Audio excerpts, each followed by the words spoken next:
আসসালামু আলাইকুম। আমরা আসছি মধুপুরে বাওয়ালগড়ে। এখানে মাছের একটা খামারে আসছি আমরা ঘোরার জন্য। আমরা এখানে কথা বলবো খামারের সাইফুল স্যারের সাথে, খামারের পরিচালক। জি স্যার, জি খামারটা কি আপনারই নাকি? জি, বেশি আবার অভিজ্ঞ না, মোটামুটি যা কিছু আপনি দেখেন এখানে একটা বাক্সটা খোলা হয়েছে, কয়েকটা দেওয়া হয়েছে। এখানে বছরে মনে করেন যে একটা ইয়ে থেকে বেশ কিছুই আপনি যদি মধু চাষ করতে পারেন, অসুবিধা নেই। তবে এখানে 130টা বাক্স আছে। 130টা বাক্স থেকে সর্বনিম্ন আপনার প্রত্যেক মাসে 50,000 টাকা ইনকাম আছে।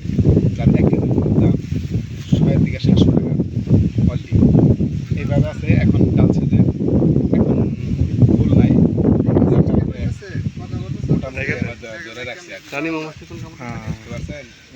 তো এখানে কি প্রজেক্ট কি আপনার আরো বাড়ানোর কোনো আগ্রহ বা ইচ্ছা আছে কিনা? আসলে কন্ট্রোল করা একটু কঠিন এখন মানুষের পক্ষে। আমার সাথে আরো যদি কেউ থাকে তাহলে সেই ক্ষেত্রে আরো মানে ভালো, অসুবিধা নেই। আপনার এখানে কতজন লোক খাটান কাজে লাগে? এখানে আপাতত 4-5 জন লোক অনায়াসে যে খাটবে। সময় সুযোগে খালি ওই 4টা বাগিয়ে তাতে আপনার যে খামারটা, এই খামারে আপনার খরচ কেমন হয়? এটা কি যে কেউ চাইলে করতে পারবে কিনা? এখানে কোনো খরচ নাই, এখানে শুধু মাছি। এই মাছিটা উড়ে যাবে। একটা মাছি দৈনিক মিনিমাম 9-10 কিলোমিটার মানে আপ ডাউন করে যাতায়াত করে। এখানে লক্ষ লক্ষ মাছি আছে, তারা সবাই সম্মিলিতভাবে এখানে মানে মাছের উৎপাদন হয়। থ্যাংক ইউ স্যার, আপনাকে অসংখ্য ধন্যবাদ। ঠিক আছে, থাকার জন্য আপনাকে। তো আমরা আসছিলাম ধনবাড়ি থেকে, চাচা আসছিল, চাচাও খামার পরিদর্শন করলো।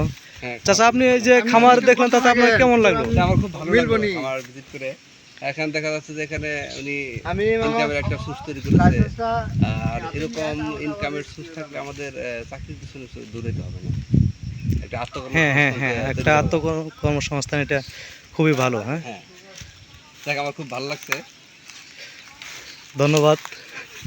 এখানে কিছু কিছু বিষয় রিস্ক আছে, যেমন এই বাক্সটার মধ্যে একটা মাছি নাই, সবটি মাছি মারা গেছে। আশেপাশে অনেক কীটনাশক ব্যবহার করে, অনেকে ফুলেতে কীটনাশক ব্যবহার করার কারণে, যার কারণে ফুলে যখন মানে বসে এই মাছির মাধ্যমে পরাগায়ন হয়, যাতে ফুল ফল মানে বৃদ্ধি হয়।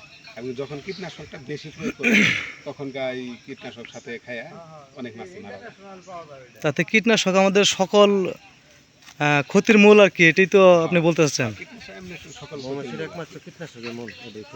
আচ্ছা আচ্ছা, তো যাই হোক, ধন্যবাদ আপনাকে। আপনার খামারটা দেখলাম, ভালো লাগলো, পরিদর্শন করলাম, অনেক ভালো হয়েছে। Thank you. তো থাকেন স্যার, আসসালামু আলাইকুম, আল্লাহ হাফেজ।